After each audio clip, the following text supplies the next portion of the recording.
Oh, yes. Welcome back, everyone. Today we're taking a look at the new MOTU Origins Clamp Champ. Clamp Champ is one of the new wave figures that are coming out here in 2021. And this guy's being released as a deluxe figure set. So instead of being on the small little blister card, he's got this extra wide one with some new things here. Extra face, extra hand, and then of course his signature, clamp and... Well, I guess that's a clamp and that's a claw, right? Power pincher, that's right. Clamp Champ is known as the heroic master of capture, which that makes me laugh a little bit because it reminds me of Resident Evil, the master of unlocking, right?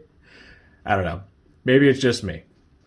Anywho, if you've seen my reviews before, you know how this goes. We're going to take a look at Clamp Champ's packaging. Then we'll open it up. We'll get a look at his little comic on the inside, which I think is just the same one. Comes with the battle armor, He-Man, and Skeletor. And then we'll play around with Clamp Champ, check out his accessories, posability, do some group shots, comparisons today. And then at the end of the video, I'll give my final thoughts.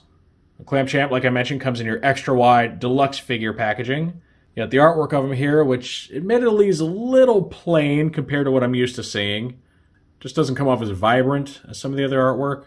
But it does do a good job of looking like something that came out of the early to mid 80s. I'll give it that.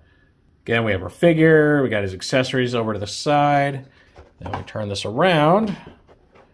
We can see the cool artwork of him fighting against, I want to say Ninjor, right? That's his name? Ninjor?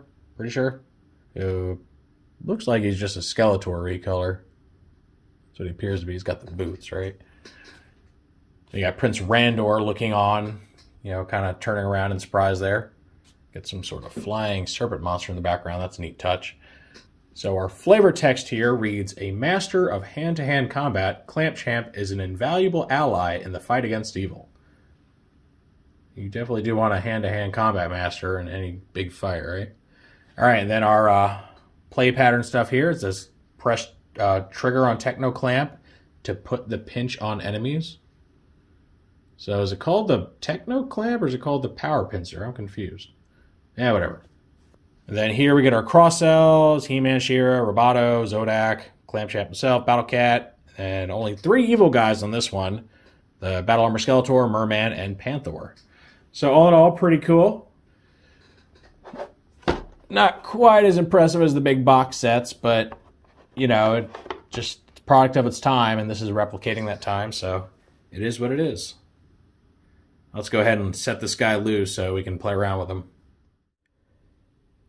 Here we get the comic that comes with Clamp Champ, and it's the same one that comes with the 2 Battle Armor toys. It's our Battle Armor Reborn. Just a quick recap. You get Clamp Champ and the King riding through with the Royal Guard. Queen's there too, Marlena. And Man-at-Arms gives He-Man his Battle Armor. There's Tila. And then bad guys attack. Ram-Man comes in to fight him and stuff. Skeletor shows up with his Battle Armor. He-Man shows up. They fight. He-Man wins. The end. And then we also get cross cells for Wave 3 here on the back. Then we get our instructions. And they're very simple, right? Very minimalist. Not like Transformers or anything. So this is just our assembly instructions, basically showing you what parts can be removed from Clamp Champ. Get the head, the arms can pop off, the waist can split in half right here, and then the boots can come off. So if you want to, you can mix and match your figures and create something new. That's it. They don't really include anything else, just a little parts breakdown. In fact, I'll probably stop showing these unless they have like some extra steps on the back, because every figure that comes from Wave 3 onward includes like this little instruction sheet that just shows you how they come apart, and it's pretty much the same on all of them. So I'll probably, after this, only show the instructions if they have something besides this part on them, just to save time. And now we get the figure itself. Here's Clamp Champ in his, what I would call, vintage configuration. He's got the one weapon holding hand here, and then an open hand, and then the vintage-inspired head. And that's, if you're looking for recreating just your original 80s toy line, this is how you want to have him. He has his clamp weapon here, which has a spring-loaded feature, like this. So you can fling the little blades out, have them clamp down on bad guys. They're not very strong, so I wouldn't expect this, like, I wouldn't have him holding up other figures. Probably put a lot of stress on this mechanism. You can if you want to, just might be risky. Here's that alternate head, which I'm really not a fan of. I don't know, it makes him look sinister, like he's grinning evilly, and that doesn't really match the character. I don't think that's what they were going for. I think it's supposed to be kind of like a suave smile, but I think it just makes him look, I don't know, like he's enjoying somebody's suffering or something, you know? Here's that other weapon holding hand that you can swap out with this one, and then his additional new weapon that wasn't part of the original toy. It's just here to give him more stuff to play with and flesh out that deluxe price point a bit. So if we want to see how he should look per the original toy, you just have him hold this big old giant weapon here in this hand. Now, I don't like the way he holds this. He's got kind of a high set thumb. It doesn't allow this handle to go down all the way and makes it to where this is prone to kind of swinging around and maybe even falling out if you're not careful. Not the best grip on this thing. I mean, it's probably accurate to the original. The original was probably like this too, but I wish they would have done something to make him hold that a little more firmly, but oh well. So that's kind of your vintage look for Clamp Champ, if you want to go that route. Or if you want to go ahead and modernize him a bit, we can take this hand off here. It'll let me. It's in there pretty good. Swap out the alternate hand.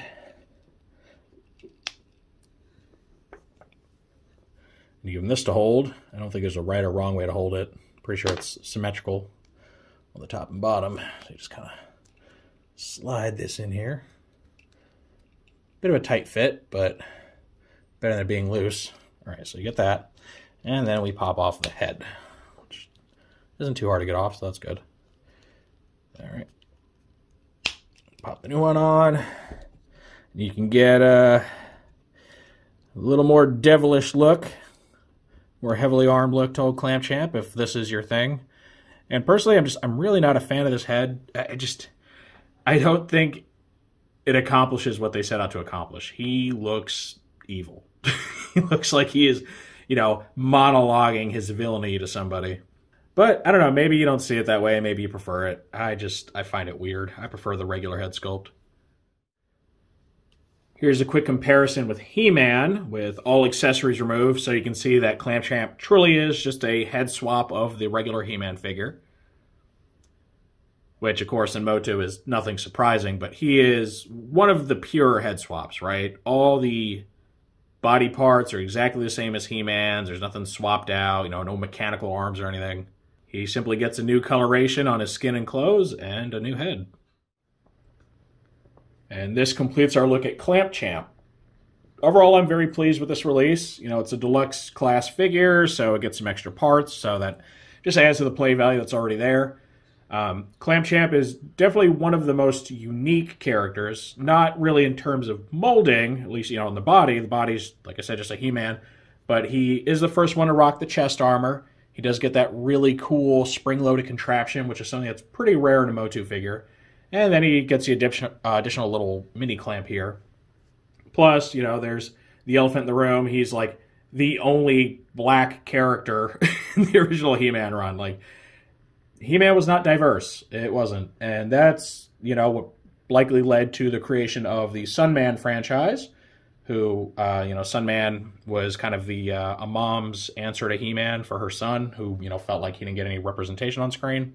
It's a really sweet story. I recommend looking it up. You know, she kind of did what a lot of people say is, you know, be the change you want to see, right? Make your own thing if you want to see it. And she did it. She did it. She made her own toy line. And now Sunman's officially part of the He-Man universe with the upcoming Origins Sunman, so that's pretty cool. Really neat story behind that. But yeah, so Clamp Champ, he does, you know, he kind of stands out because any of the human characters are very Caucasian looking, maybe Asian, maybe some Asian influence, but, you know, it was a different time and things have changed, and you would not see that today. So it does make for an interesting little parallel with the other MOTU figures. Plus, Clamp Champ's just really cool.